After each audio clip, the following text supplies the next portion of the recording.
पिछले एपिसोड में हमने देखा था कि वांग अपना ब्रेक थ्रू करने के लिए जाओ कंट्री में आ चुका था। वहां पर आने के बाद उसकी रियल बॉडी जो थी वो अपना अलग ब्रेक थ्रू करने लग जाती है और उसकी क्लोन बॉडी जो थी वो अपना अलग ब्रेक थ्रू कर रही थी। रियल बॉडी ने ब्रेक थ्रू करते हुए एंशिएंट गॉड का मेथड फॉलो किया था और उसी के साथ साथ जब क्लोन बॉडी जो थी वो अपना ब्रेक थ्रू करती है तो वो ट्रांसफॉर्मेशन ऑफ गॉड लेवल को ब्रेक थ्रू कर जाती है। इस वजह से दोनों का वहां पर ब्रेक थ्रू हो चुका था। रियल बॉडी यहाँ पर खुद को हाल फिलहाल सभी से छुपाने के लिए अंडरवर्ल्ड के अंदर जा चुकी थी और क्लोन बॉडी बाहर ही होती है, जहाँ पर जुआनदाओ साइड के सभी लोग उसे देखकर हैरान थे और उसे एक सीनियर की तरह रिस्पेक्ट दे रहे होते हैं कि यहाँ पर इसने अपना ब्रेक थ्रू किया है तो यह हमारी मदद कर सकता है। जिस चीज से वांग काफी ज्यादा खुश था कि उसने आखिरकार अपना ब्रेक थ्रू कर लिया। जिसके बाद यहाँ से ये एपिसोड शुरू होता है। तो इस एपिसोड की शुरुआत में हम एक हॉल का सीन देखते हैं, जहाँ पर काफी टाइम पहले वांग भी एक बार आया था एक मैप खरीदने के लिए। वहाँ पर और भी कई सारे लोग आए हुए थे जो सभी आपस में बातें कर रहे होते हैं कि आजकल यहाँ पर कोई भी ऐसा बंदा नहीं आता है जो अपना ट्रेजर सेल करना चाह रहा हो, क्योंकि ज्यादातर लोग यहाँ से इमॉर्टल रैल्म में जाने के लिए निकल चुके हैं। वो सभी यहाँ से इमॉर्टल रैल्म में ही जाएंगे और वहां से ट्रेजर लाकर यहाँ पर बेचेंगे, क्योंकि इमॉर्टल रैल्म का जो पोर्टल है ऐसा लग रहा है कि कुछ दिनों में खुलने वाला है, तो इसलिए यहाँ पर कोई भी नहीं दिख रहा। यही बात वहाँ पर आपस में जो बैठे हुए लोग थे वो सभी कर रहे होते हैं और इसी वजह से यहाँ पर कोई अच्छा ट्रेजर बिकने के लिए आया भी नहीं था। दूसरी तरफ वांग जो होता है वो वहाँ से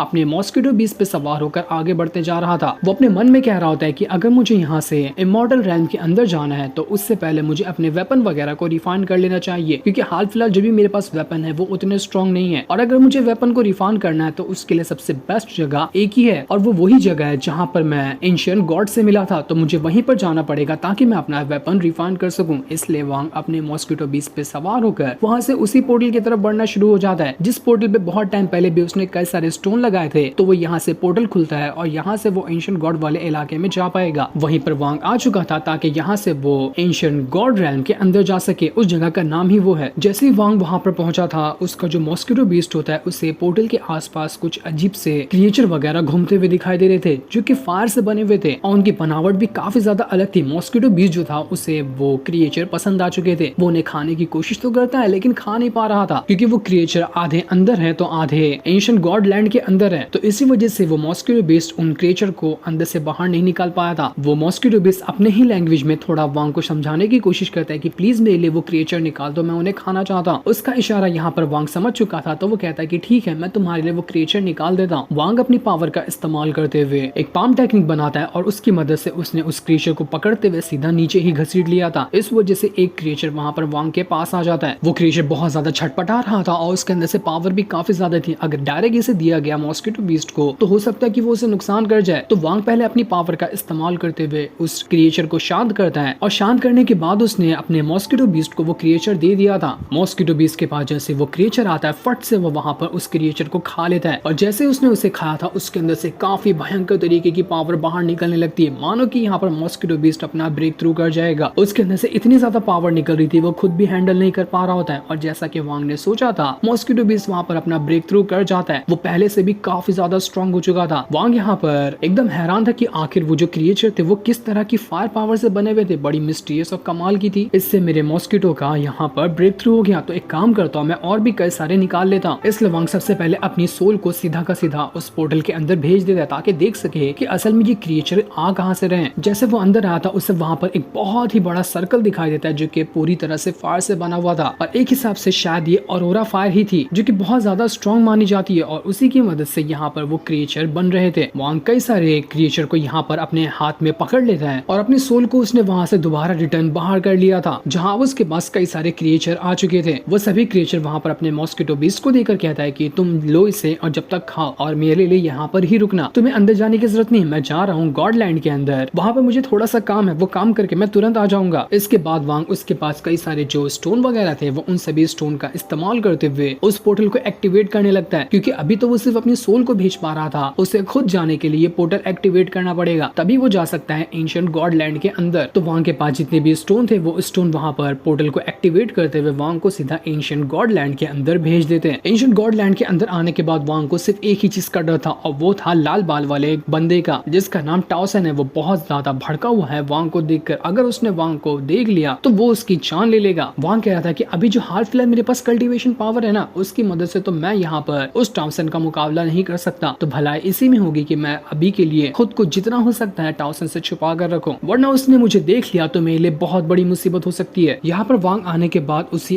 अपने फ्लैग को बनाने की कोशिश कर रहा था, क्योंकि फाइट के दौरान उसका जो फ्लैग है वो काफी ज्यादा डैमेज भी हो चुका था, तो उसे पूरी तरह से रिकवर करना पड़ेगा। वहाँ कह रहा होता है पिछली बार जब मैं अपना वेपन बना रहा था ये फ्लैग वाला, तो इतना बड़ा तूफान आया था जिस वजह से सभी लोगों की नजर मेरे ऊपर आ गई थी, तो इसलिए मैंने एंशिएंट गॉडलैंड को चुना है ताकि मैं यहाँ पर जो मेरा फ्लैग डिस्ट्रॉय हुआ है ना उसे पहले जैसा बना सकूं, और यहाँ पर कितनी भी पावर या कितना भी तूफान क्यों ना आ जाए किसी को शक नहीं होगा। तो इसलिए वांग यहाँ पर आकर अपने फ्लैग को रिफाइन करने की कोशिश, वो अपने पास से जो भी उसके कीमती स्टोन वगैरह थे उनकी मदद से वो अपने फ्लैग को रिफाइन कर रहा था। लेकिन वांग यहाँ पर कितने भी अटैक को अपने फ्लैग के ऊपर करते हुए उसे रिफाइन करने की कोशिश करता तो फ्लैग वहाँ पर रिफाइन ही नहीं हो रहा था, क्योंकि वो फ्लैग काफी ज्यादा डैमेज हो चुका था। वांग कहता अगर यहाँ पर मेरे फ्लैग को कुछ हुआ तो यही तो मेरे पास सबसे खास चीज है, मैं इसके बगैर तो इमॉर्टल रैम के अंदर नहीं जा सकता। वहाँ पर मेरा साथ जो देगा वो सबसे ज्यादा साथ मेरा यही फ्लैग देने वाला है, तो कुछ भी क्यों ना हो जाए मुझे कैसे भी करके अपने फ्लैग को रिफाइन करना है और उसे पहले जैसा बनाना है। इसलिए वो फोर्सफुली वहाँ पर अपने फ्लैग को रिफाइन करने लग गया था, जिस वजह से तो वहाँ पर एकदम भूकंप आ जाता है, हर चीज वहाँ पर हिलने लग गई थी। और ये भूकंप इतना ज्यादा तेज था कि अगर कोई बहुत दूर भी होगा तो वो भी इस चीज के बारे में महसूस कर सकता है कि यहाँ पर कुछ ना कुछ तो हो रहा है। फ्लैग ने जैसे रिफाइन होना शुरू किया था वहाँ पर तूफान आने लगता है, जैसा कि पहली बार भी आया था। जब पहली बार वांग उस फ्लैग को बना रहा था उस तूफान के अंदर से कई सारी रेड लाइटनिंग की पावर बाहर निकल रही थी, जो पावर यहाँ पर जितना भी वो फ्लैग डैमेज हुआ था उसे ठीक करती और उसकी पावर भी बढ़ाने की कोशिश कर रही थी। थोड़ी देर के अंदर वो फ्लैग इतना तो हो जाता है कि अब वांग उसका इस्तेमाल अच्छे से कर सकता है। वांग खुश हो चुका था कि अरे वाह चलो मेरा फ्लैग कम से कम थोड़ा बहुत तो ठीक हुआ। लेकिन वांग यहाँ पर सिर्फ अपने फ्लैग को ठीक ही नहीं करना चाह रहा था, उससे और ज्यादा स्ट्रॉन्ग बनाना चाह रहा था। तो वांग कहता है कि मैंने यहाँ पर अपने फ्लैग को ठीक कर लिया, अब बारी है उसे रिफाइन करते हुए स्ट्रॉन्ग बनाने की। अब यहाँ पर मैं ये काम एंशिएंट गॉडलैंड के बाहर करता तो बहुत बड़ा तूफान आ जाता, और अभी जो मैं रिफाइनिंग का प्रोसेस कर रहा हूँ अगर ये मैंने एंशिएंट गॉडलैंड के बाहर कर देता तो फिर तो ऐसी तबाही आती जिसका अंदाजा भी नहीं लगाया जा सकता। लेकिन अब मैं जब यहाँ पर एंशिएंट गॉडलैंड के अंदर हूँ तो मैं यहाँ पर कुछ भी क्यों ना कर लूं, लेकिन किसी को भी खबर नहीं होने वाली, क्योंकि एंशिएंट गॉडलैंड बहुत बड़ा है और एकदम सन्नाटे से भरा हुआ है। तो वो वहाँ पर लगातार करीब 3 दिनों के लिए बैठ जाता है और जितना हो सक रहा था वो उतना ज्यादा अपने फ्लैग को इंक्रीज करने की उसकी पावर कोशिश कर रहा था। बहुत ज्यादा पावर उसमें से निकलती और तूफान भी आने लग गया था। लेकिन वांग बिल्कुल बेफिक्र होकर कर रहा था कि किसी को घंटा ही नहीं मालूम पड़ेगा कि मैं कहाँ पर बैठकर क्या कर रहा हूँ, तो मैं एकदम सुकून से अपने फ्लैग को रिफाइन करते हुए स्ट्रॉन्ग बना सकता हूँ। काफी हद तक उसने अपने वेपन को जो फ्लैग वाला है उसे स्ट्रॉन्ग बना भी लिया था। और एक ही बार वो अटैक सामने क्या करता है, पूरी की पूरी आसपास की जगह पर जितने भी पत्थर उड़ रहे थे वो सब के सब चकनाचूर हो जाते हैं। वो फ्लैग अब पहले से कई गुना ज्यादा स्ट्रॉन्ग बन चुका था। वांग वहाँ पे अपने फ्लैग को देखकर कह रहा होता है कि मैंने यहाँ पर कई सारी मुसीबत में पड़ गया, लेकिन हर बार मेरे फ्लैग ने मेरा साथ दिया है और उम्मीद है कि ये फ्लैग ऐसे ही आगे भी मेरा साथ देगा, चाहे मैं इमॉर्टल रैम के अंदर भी क्यों ना चली जाऊं, क्योंकि मेरी सबसे ज्यादा उम्मीद मेरे फ्लैग पे है और वही मेरा ट्रम्प कार्ड है। वांग को अपने फ्लैग से बहुत ज्यादा लगाव था और उसकी सबसे खास चीज वो फ्लैग ही है। तब वांग को सी वॉरियर की बात याद आती है। ये सी वॉरियर लोग वही थे जो कि टाओ सेन के गुलाम थे। उसने एक बार वांग को अपना वाला एक रिंग दिया था जो कि ऐसा रिंग है दुनिया के किसी भी पावरफुल बीस्ट को अपने कंट्रोल में ले सकता है। वांग अगर वो रिंग किसी भी बीस्ट के ऊपर रख दे तो वो बीस्ट उसके कंट्रोल में आ जाएगा। तो यही रिंग के बारे में अभी यहाँ पर वांग सोच रहा था। ये बहुत पहले का सीन होगा, शायद आपको याद हो, तो ये सारे सीन पहले दिखाए जा चुके हैं। जब पहली बार वांग यहाँ पर आया था, वांग वहाँ पर उसी रिंग को निकाल कर सोच रहा था कि ये एंशिएंट गॉडलैंड तो बहुत बड़ा है और यहाँ पर बीस्ट की तो कोई कमी नहीं होने वाली, तो क्यों ना मैं ऐसा करूँ कि इस रिंग की मदद से किसी कमाल के बीस्ट को अपना एक और पेट बना लेता हूँ। तो मॉस्किटो बीस्ट भी मेरे पास है और भी बीस्ट है, उसके साथ ये भी शामिल हो जाएगा, तो आगे चलकर कभी मुझसे मुसीबत पे आ सकती है तो मैं उस बीस्ट का भी इस्तेमाल कर पाऊंगा। तो एक काम करता हूँ, मैं एंशिएंट गॉडलैंड के अंदर किसी और बीस्ट को भी ढूंढ लेता हूँ और उसे अपना पेट बनाकर यहाँ से ले जाऊंगा। तो वांग वहाँ से आगे अपना पूरा एंशिएंट गॉडलैंड के अंदर ढूंढने लग जाता है कि कोई उसे अच्छा बीस्ट मिल जाए तो वो उसे अपना पेट बना ले। लेकिन वांग को हैरानी होती कि उसे वहाँ पर कोई भी बीस्ट दिखाई ही नहीं दे रहा था। वांग कहता है कि ऐसा कैसा हो सकता है कि सारे के सारे बीस्ट यहाँ से गायब हो गए, कोई इन्हें मारकर खा गया क्या।